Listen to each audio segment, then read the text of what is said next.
Hey everybody, and welcome to Nerdrotic's another Nerdrotic. I'm going to start that over. Hello, everybody, and welcome to another Nerdrotic Agents of Shield Ghostrider recap. Because apparently that tag is on all these episodes now. I don't know if it's going to be going away or not, or if the new show title is Agents of Shield Ghostrider. But I'm your host, as usual, John Reed, and joining me from San Diego is Dennis Bethalkis. Hey, Dennis, how's it going? Hey, everybody. Doing all right. How about you? Good, good. So it's Saturday today. Oh no, it's Sunday today. Sunday today, yes. We tend to record these a little bit further away from the episodes due to scheduling, and we'll have this one up audio only Monday or Tuesday before the next episode airs. But we're going to be talking about episode 3, which is Uprising. And this episode was better than the first two, in my opinion. I mean, I liked the idea of getting Ghostrider into the mix, but this plot line of like the watchdogs impersonating the Inhumans and knocking out power in Miami and LA and having to deal with what happened in those two cities was interesting to me. And the Yeah, characters all did over the some good, world. yeah, Yeah, all very over the much world, so. but those are the two cities that they kind of focused on in the show. Um, and I think they did a good job of like utilizing the characters that they have on the show as best as they can. So, Dennis, did you like this episode? What do you think? Yeah, actually, believe it or not, this episode was a lot better than it has been in a while. And I don't know what happened, if they just magically got a new writer, or if it was just that they finally gave the group something to do, or what it was. But yeah, it was better. Ghost Driver. I'm not going to call him Ghost Rider because he is not Ghost Rider. I'm Yes. sorry. Um, is still lame and needs to go. Um, it, I did find it funny that the kid who plays his brother in the wheelchair was on Fear the Walking Dead, and spoiler alert, got killed in the final episode of Fear the Walking Dead, which is good. So maybe that's the reason why, is because he's actually going to be full time on this show now. Who knows? Or he might just be really good at dying, and hopefully he's gone on this show as well. Yeah. So let's actually. There's three. So there's three plot lines going on. There's the Miami plot line, the LA plot line, and then the Washington Shield. D.C. Yeah. Yeah, the Washington D.C. or head HQ plot line. So let's start, since you brought it up, with the Los Angeles plot line, which is basically just Quake and Ghost Driver um, trying to save or protect Ghost Driver's son, who's in a brother who's in a wheelchair. And when the power outage happens, or when the EMP hits LA, they're worried that he might have some problems because he's in a rough area of town and dependent on the bus and all that. So they go and they kind of rescue him from some thugs, and then Quake and the brother spend a little time alone. So, yeah. So what I found about this part was it was mostly character work, right? There was a little bit of a fight scene between the thugs and Quake, vastly outmatched by Ghost Driver and Quake. Yeah, it But was it was really yeah, bad character driven work. I mean, badly written, kind of badly acted, and again, Daisy, the woman playing Daisy, just went back to, I don't know if she lost what acting ability she had picked up in the previous two seasons, but she just went back to bad acting form again, and I was just kind of waiting for her to die. I was kind of hoping like a yeah. watchdog would just pop in and take her out, because So her yes, storyline just needs to end at this I point. agree.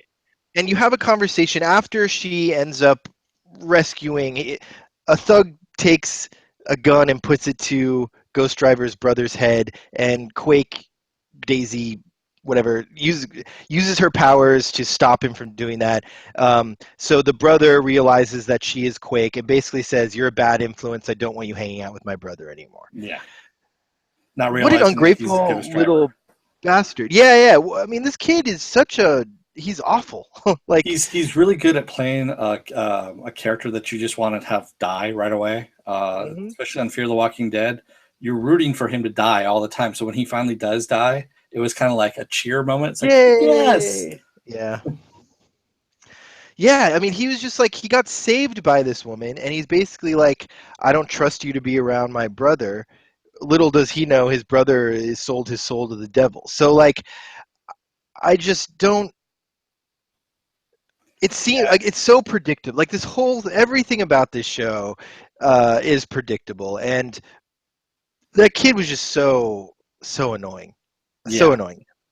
Do you You think know, he's going to be on the show more? Like, do you think he's going to be a big part? I really hope not, but quite honestly, he might be. He really might be. So I really hope he's not. He's just a bad actor too. So I mean, again, it's the acting. I know I catch a lot of flack for this on IO9's group, and in their discussions because I say, this is probably one of the worst scripted shows on TV right Hmm. now, and worst acted shows as well. And people jump on me about it. And What's the honestly, defense? What's their defense for the acting there and is no writing in this defense. They're show? just basically saying, oh, it's a good show. It's a good show. And they won't bring up anything to back it up, honestly. I mean, I'm kind of waiting. I'm waiting for a good storyline. I'm waiting Right. for something good to happen. And I I mean, mean, all the way down to their choice of characters and the acting counterparts to those characters, it's sloppy and not good. The one thing I can say is that for a while there seemed to be um, the best part of the show was Fitz and Simmons, right? For the longest time, yeah, it was that dynamic, that relationship, and they've gone away from that, and they're trying to create that in other ways this season, it seems, and it's and not working. it's Yeah. just not working. I just don't see any like what the Mac and Yo-Yo is going to be the new Fitz and Simmons. I just don't see it. No, and I mean they're breaking them up too. The way they did it, they driven a wedge between them as well, and it's not working. It's like you need to have something good in that show at least once, Yes, and it's May. I, I don't like the interaction between May and Coulson anymore. It's just boring. It's the same old interaction. predictable. Are you good? No, I'm not. I'm grumpy. Oh, okay. You're grumpy as usual. Okay, we'll go back to it's tired. We've gotten three Yes. seasons of that. Move on. Kill off So the one of the entire crew and start again. one of the things I did like about this episode was there was a scene back at HQ after everything kind of went down where they're just hanging out in like the kitchen area Drinking and beer. chatting Yeah. about stuff. Yeah, drinking beer, and they're like, "Hey, and Colson's like, "Hey, has everyone seen this Ghostrider but me?" And and he's like, I thought it was just a fake thing, and Fitz was like, nope, he's very, very real. Like I just love that they felt like a family there for a moment, which is what this show needs. You need to believe that this is a family. Well, for And me, yeah, there's a couple of really good scenes. And okay, not. And again, I think it's just because of the actors. There's a few good actors in the show. I'm not saying they're all bad actors. There's a few good actors. Um, Fitz, for example, kicking ass in Miami. I mean, he was just, really kicking ass, yeah, which was kind of cool, and then also Simmons saving May, when the blackout happens. hmm, The convenient MacGuffin that the doctor from the Mummy yes, brings out. Oh, this won't, hmm, this will work during an EMP burst, and maybe we can hook it up conveniently with these clips yeah, to EKG or whatever, and start her heart again. yeah. No, look, that actor is really good. The doctor from the Mummy. I think he injects a little bit of energy into this show, much needed Yeah, energy. But I don't I think you want can more get around. scenes. Yeah, I Yes, want I more scenes agree. with him and his storyline. His Yep. storyline's more compelling than this Ghostrider and Quake. I mean, Yes. they just need to have a gigantic earthquake in Los Angeles and kill both of them and Yep. move on.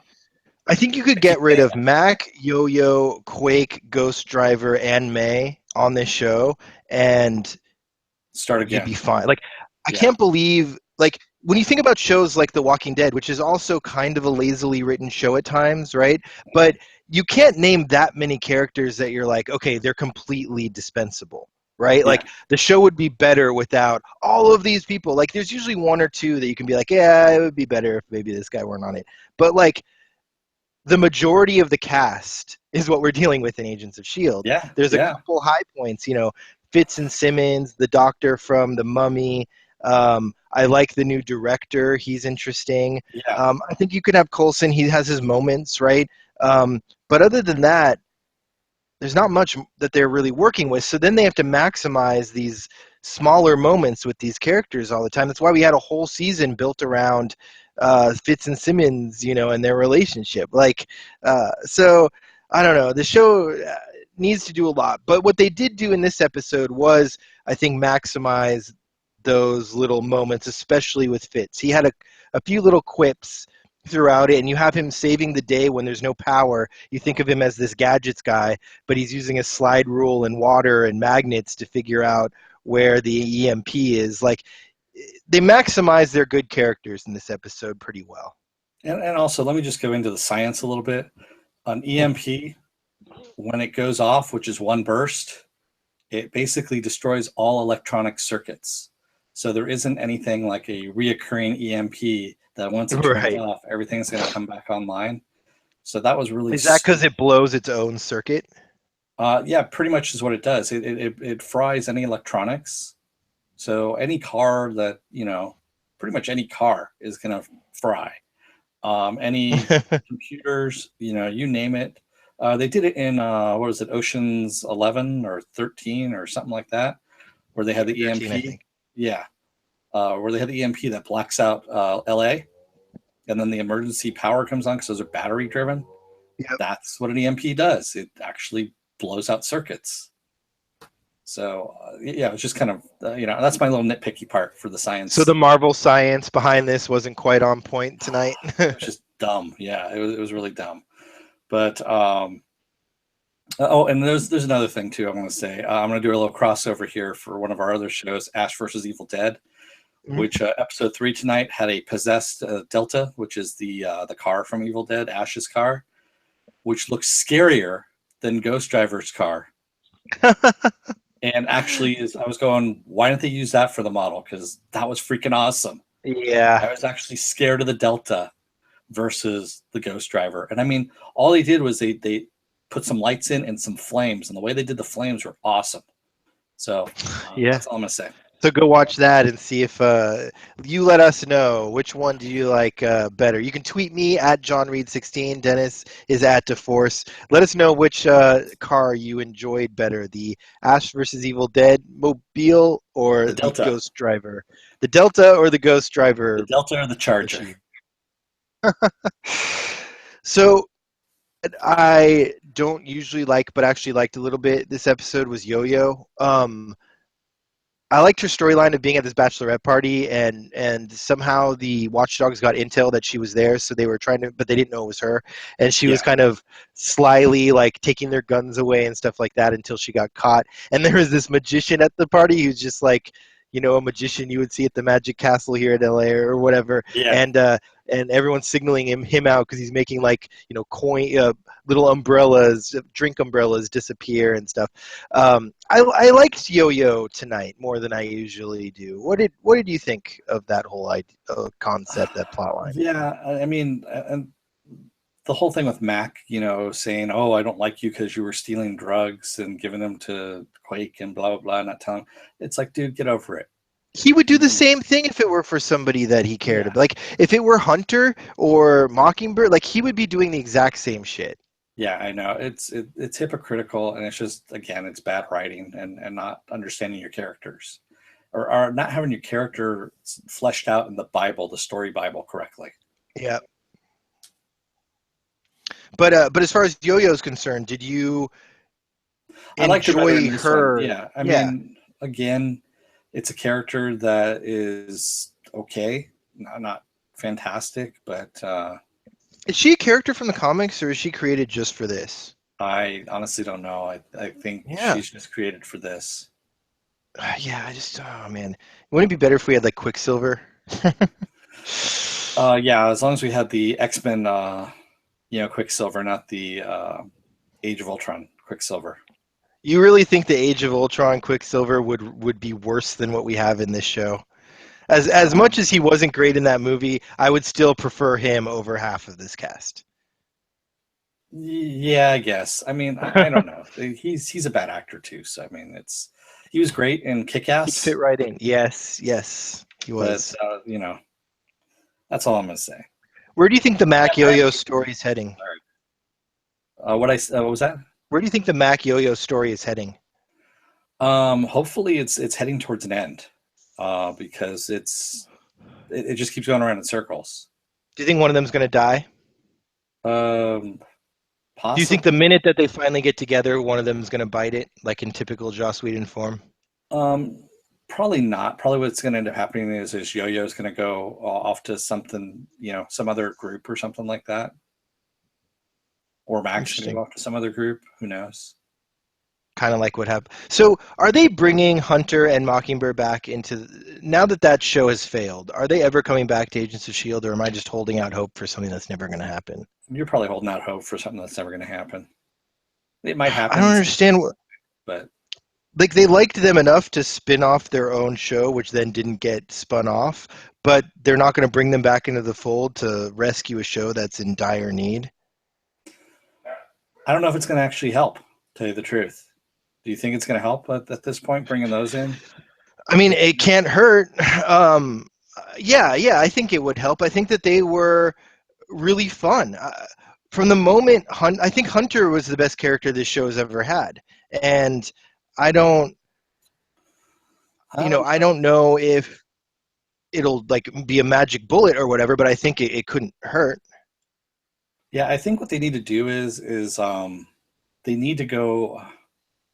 What they need to do is honestly take these characters and do an episode each, or an episode on two of the characters, and just kind of delve into their background a little bit, like flashback kind of thing, Right. just to kind of flesh them out a little bit more so you understand the characters. Because right now the characters are just really two dimensional, and you don't care about them.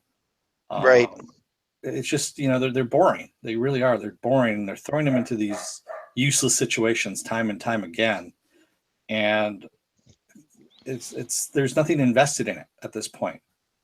I mean, So there's you did though mention that you liked this episode more than you've liked episodes in the past. What about this episode did you like?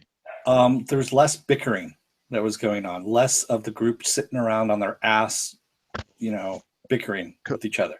Yeah, it seemed like And they got behind the new director, who we find out this episode. We did get his full name, Jeffrey Mace, who is the Patriot, mhm, um, and he went on national television at a live press event and told the world that Shield is back and that yep, he's running it. So um, that's a big deal. What's his Fitz even said like, oh, I kind of liked operating in the shadows. Like yeah, I kind of get where he's coming from. But you're right. They stopped bickering and they got behind this new directive of what Shield's all about, or seemingly got behind it. And you're right. It made a better episode for sure. yeah. Bickering and brooding. That's the whole thing. Because May was brooding and like training people, and the other people are just bickering with each other. So Yeah. you need to stop that kind of thing. You need to go into the action. If you're not going to delve into the characters at all, put some action in. Like I said, bring in AIM as one of the main bad guys. Bring it into, like a secret agent kind of thing, where you have them battling these, kind of like James Bond versus Spectre. You know, Right. yeah, Yeah. and you need to start doing that kind of stuff. Johnny Quest, bring it into that kind of high mad science stuff where you have the good guys versus the bad guys. Otherwise, the show is just boring, Yeah. and it doesn't exist for any other reason than for Marvel to say, "Oh, look, we've got one TV show on that ties loosely to our movies." Right. So we also have the life model decoy who appeared again in this episode and then was hidden away when Simmons arrived with May at the doctor's house or lab or whatever you want to call it. Yeah, his Um, lab slash house. yeah. So this, I really love the idea of the life model decoy. It doesn't seem to be going anywhere very quickly. Where I know we've kind of talked about where we see this going, but did this change anything for you? Did this episode change your um, Oh no, mind on maybe where the life model decoy storyline's going? no, I actually honestly think the life model decoy, if they can flesh out a storyline for it, is going to be a lot more interesting than anything else that they have, especially more interesting than the Ghostrider series. Honestly, it's like the Ghostrider stuff can be done in an episode, one episode, and be done. It Yep. doesn't need to be dragged out over half a season or whatever it's going to be dragged out to here. If they can do Honestly, Flashpoint in an episode, they can do Ghostrider Driver in an episode. Yes. yeah, I Yes. mean, he's searching for his uncle who used to work at the facility where these ghosts have been trapped in, and it's like, dude, go call him up. How about call him up on the phone? And go, hey, dude, what happened? Okay, that's what happened. Thanks. Bye. Click. It's also really ineffective the way they're driving that. Pardon the pun. They're driving that storyline because I didn't even like. I haven't even connected the threads between like Ghost Driver, the ghost, that lab, and his uncle. Like they're just throwing this shit at you, and there's no real thread there, right? It's because Like it's boring. It's honestly, it's because it's boring, and that's the reason why you're not connecting the threads, because you're kind of getting lulled to sleep in between every time they bring something else up, and you're like, what? yeah. Oh, there's another clue. Okay. Oh, wait. Okay, there's another one. And yeah, it's that boring. So I'm let's talk sorry. about this. I'm getting rude about this show now. No. I got you. Let's talk about this new character. She's a pundit. A pundit. She is anti-Inhuman. She's on all the news shows talking smack, saying like, "Oh, now there's this cover-up. This isn't the Watchdogs. It's the Inhumans." And then you find out at the end that her brother is in a Terrigen Mist Cocoon. shell cocoon. Yeah. So does she not understand that her brother is probably going to come out on the other side as an Inhuman? Like, what do you think she's doing here? Yeah. Honestly, I don't know, to tell you the truth, and I don't think the writers know where they're going with this either. They just probably said, "Hey, that's a good idea. What we'll do is we'll have one person against them," and it's really because her brother is, secretly an Inhuman, but she doesn't know this. And Well, in this show, is the cocoon, does everyone go into a cocoon and then just Inhumans come out of the cocoon? Like, is he dead inside that shell? What happened with well, Triplet? usually what ends up happening is people that aren't, don't turn into Inhumans, that are human, if you They will, just die, right? they just die. They remember Coulson. Remember when he grabbed it, his hand started Yeah. to transform, and he had to cut off his hand. Hmm. That's what Yeah, and happens. Triplet, yeah. Um, yeah, so yeah, then reasonably then she's going on and fostering hate toward Inhumans, and it's going to turn out that her brother is one, and you Yeah, think that she would know that that's. It just seems so. lazy That writing. was such a weird reveal. Like I just don't understand that reveal. Like it would be a better reveal if like he had been killed by Inhumans or something like that, and it just doesn't make any. Or he wasn't Inhuman, but he was like a ghost and could only talk to her, or some weird shit like that. It's almost as if the writers have a dartboard with ideas up on top, in the writing room, and are throwing darts at whatever hits. They're like, well, let's add that in this week. So I mean that's a really really good point. And like what I want to know is these aren't writers who are known for really terrible stuff. Like some of them have done some bad and some good. They're all have been under the tutelage of Joss Whedon at some point. I love Jed Whedon. I mean, honestly, Jed Whedon wrote one of the best comics for Terminator, for Dark Horse, a couple of years ago, which was a Hmm. great read. Um, and I honestly can't see why. The only thing I can think of is his wife is just not as good of a writer as he is. But And she's done some good work too. I mean, I do think that she's done some interesting stuff in the past as well. It's just like that what? Do you like know? not off the top of my head. I did kind of look into it and say, oh yeah, I liked that and liked that. When I was looking at her IMDb, I just don't remember much of it. Let me check. Sorry, Gary, I'm you going to can put you on the edit this spot there. out. No. Gary can. It's the beauty of not doing it live. She wrote or she worked on Much Ado About Nothing. She worked on The Guild. Um, Writing or just working on it? oh, just working on them, I guess. See, I thought that these were. Let me look at her writing. Um, Because see, I think filmography. the problem is they're letting her write, and she just doesn't have the chops for it, honestly, and it's coming through. She wrote a bunch of Doctor Horrible. She was one of the main writers on Doctor Horrible with Jed. So this duo did Doctor Horrible together. Wow. Okay. She worked on Dollhouse. She worked on Spartacus. She Okay. wrote 2 episodes of Spartacus. So she's done stuff that is decent, right? I'm not saying that she's got a ton of experience or she's great. I'm just saying that this duo has done some very interesting, unique, cool, fun, funny, dynamic stuff. Yet with this, I don't know if it's that the studio is hamstringing what the fuck is going on, but it seems like their typical tone of fun, funny, with dark moments is not coming through here at all. No, it's and I don't know what it is either. Honestly, they just need to change something up, and I don't know what it is. To tell you the truth, I mean, other than changing the cast and maybe even bringing in some writers. I'd like to say bring in Ben Edlund, the Tick creator, because he's working on the Tick now, right? He's working on the Tick now, so Drew Goddard, but he's got too much shit going on. Yeah, or Jonathan Nolan, who's working on Westworld right now.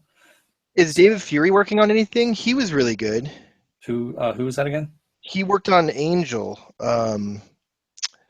David Fury, I believe it is. Maybe he might be working on Supernatural now or something. I want to say it's from my. Yeah. Yeah. Anyway, I mean, this was a decent episode of the show, but it's not at the place where I'm excited about watching the next episode, right? Like you're probably the same. It's kind of like when we were talking about Legends of Tomorrow, the first episode, which was like way up here, setting the bar of like, okay, this is actually exciting again. It was kind of like, okay, Agents of S.H.I.E.L.D., you're sitting here, and this episode kind of went to here. Right. But it shows, I mean, that's a really good example of a show that I was kind of lukewarm on in the first season. And they were able to, I stuck with it, and they were able to immediately turn it around. And if they keep this up, it's going to be one of my favorite shows going forward with Legends of Tomorrow. So it can be done, right? Oh, yeah, it can definitely be done. You just need to find the right plot line, I guess you could say. What you're going to follow. Yeah. Yeah, see, they should totally get David Fury. So he's working on the new 24 show. He did an episode of Homeland. He did 24 Live Another Day. He did 3 of those. He worked on Hannibal, Fringe, 24, The Inside, Lost, Angel, Buffy. Oh, wow. Pinky and the Brain. This guy's great. So they should really just bring David Fury in to revamp this show like they did with Angel when they needed him. Yep, exactly. David Fury, if you're out there, Agents of S.H.I.E.L.D. needs you. America needs you. So, is there anything else you wanted to touch on before we sign off? It's tough to get a half-hour content out of a show that doesn't have a whole lot going on. Not are there any last thoughts? I'm just hoping they have another threat to deal with, so we don't have to deal with the bickering again. I want Ghostrider's story to be resolved next episode. Just get it done already. That's the other thing this show is lacking. There's no big bad guy. There's no supervillain pulling strings behind the scenes. That's what I'm saying. If you have AIM as right. your, but even that's just an organization. Villains. Wouldn't it be nice if it were Mandarin was or there was some supervillain, some person that you can have on the show doing evil. You know what I mean? These shows work best when you have someone like Purple Man or Cottonmouth, or you know what I mean? You need those villains. Well, yeah, that's because Marvel won't let them have anybody.